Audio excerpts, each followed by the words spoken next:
Pulling weed trees with a truck-mounted winch. William Hovey Smith, 2018. I'm the author of Backyard Deer Hunting, and here we're doing a little rural yard maintenance.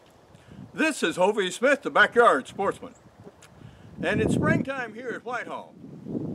And one of our annual tasks is getting rid of weed trees like this.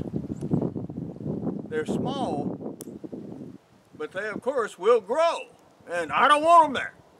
So we're going to use this piece of cable and my truck winch and pull as many of them out as we can. Very often what happens is they break off at the base. The cable will allow you to get a tighter bite and a firmer pull, so hopefully we'll be able to get it. What we're trying here is a double wrap of material around the very base and see if we can tighten up and get enough bite on that trunk to pull it.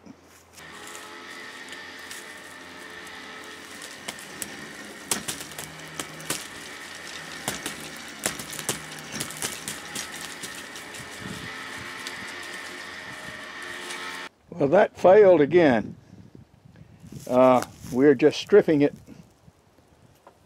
off of the tree itself. We're just stripping the bark off. We are loosening, but we're not really getting there.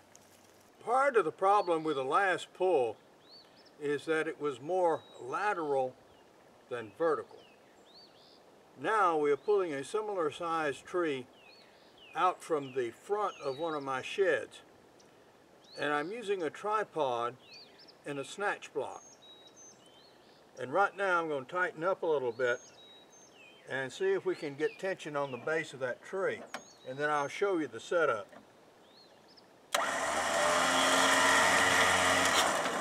Okay, we've done exactly what I want to do. We now just have tension on it.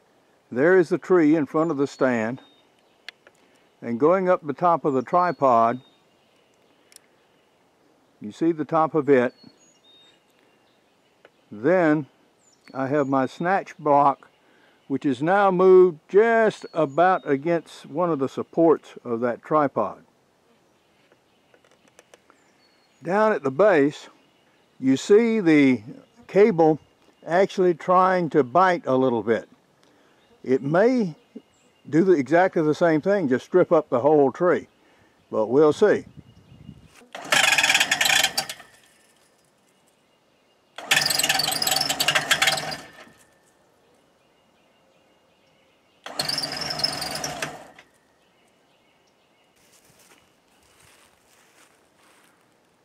The cable is now pulling directly against that support on the tripod leg. So we'll see if that will do any good. I don't know.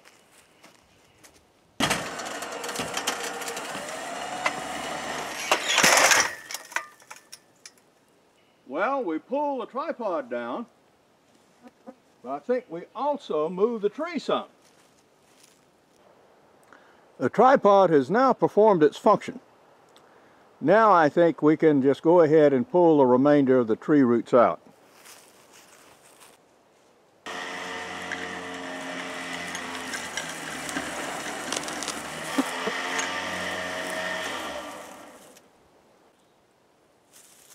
And we have successfully extracted one tree.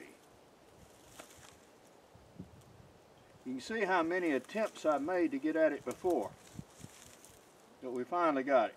Each year when I undertake this process, I try to work on a different section of the yard. As you see, we have a number of things growing up against this old pecan tree. So I'm going to see if I can pull those out whilst I have the truck and the rig all in this vicinity.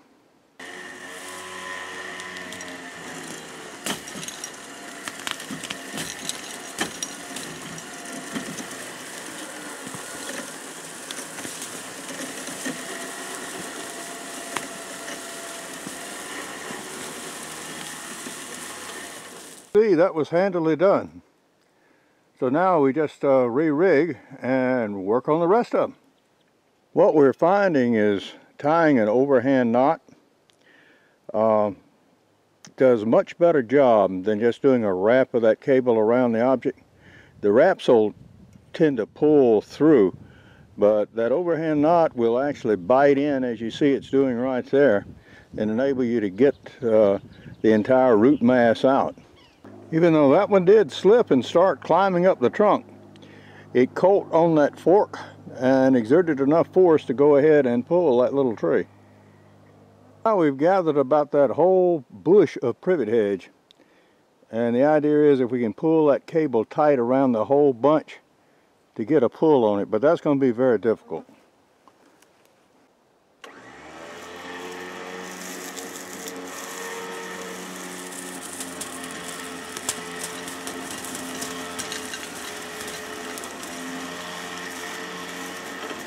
Well, that went about as I feared it would. It just stripped completely off the plant, so we didn't get that one. From time to time, if you're working short lengths of cable like I am right now, your cable will get bound up as it spools back up. And then what you do is just hook it on anything handy and just back up the truck and just use the force of the truck to unspool your cable. There's no need to pull and yank on it. As long as you've got something else handy, yeah, you can do that and unspool it quite handily. The cable has gotten some bad kinks in it that have set, and so I'm pretty well restricted as what I can do. So I have run one loop through another, and one of those loops is around an exposed root and the other around the trunk, and I'm hoping as I pull now it'll cinch up and actually move that little sapling.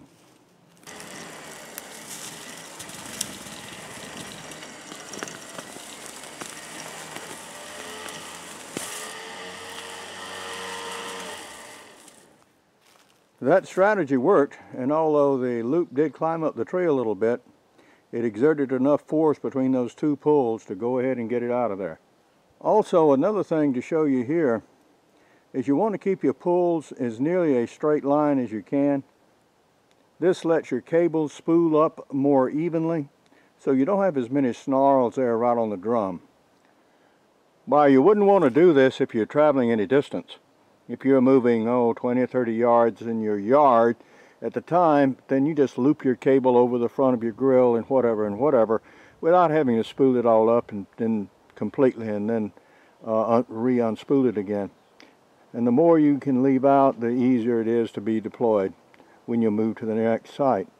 Successful or not, this is going to be our last pull of the day. The small cable I'm using with the loops on it is becoming so crinkled, and those crinkles have set, that I can't really get a good solid cinch up on anything that's small anymore. So there's a large clump of a single trunk down at the base of all that little stuff there, where I've tried to pull it out and cut it off many times before. So I'm going to see if maybe we can get it this time.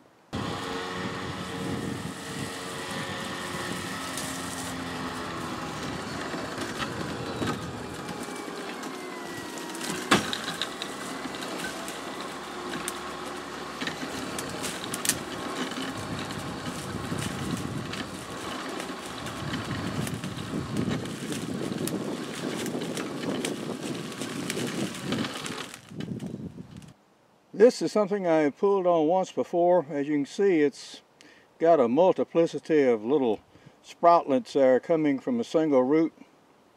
I have managed to loosen it at the base of this pear tree, so we're going to try to attach to it from another direction and give it another pull and see if perhaps we can dislodge it. Well, that pull certainly helped to dislodge it, but it's not quite all free yet. But we're sure working on it. We now have a wrap around the root ball itself, so maybe we'll be able to get it this time.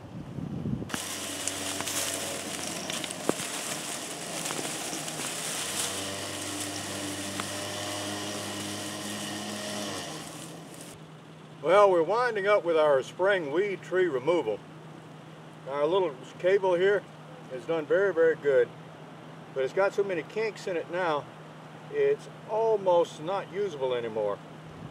So I'm going to rig up another straight section of cable and put the two clevises on it and resume at some stage. So now, this is Hovey Smith, reminding you to hunt what you eat and eat what you hunt.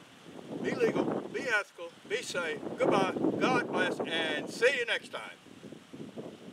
Among my outdoor books are backyard deer hunting, crossbow hunting, extreme muzzleloading, practical bow fishing, and also a series of e-books like shooting and maintaining your muzzleloader. I also have business titles such as Ideas for New Businesses and another one in progress right now on how to have income throughout your entire life. For more information on my books, blogs, and more than 650 videos, you can go to my website, www.hoveysmith.com. Good hunting and good eating from the outdoors. Goodbye, and God bless.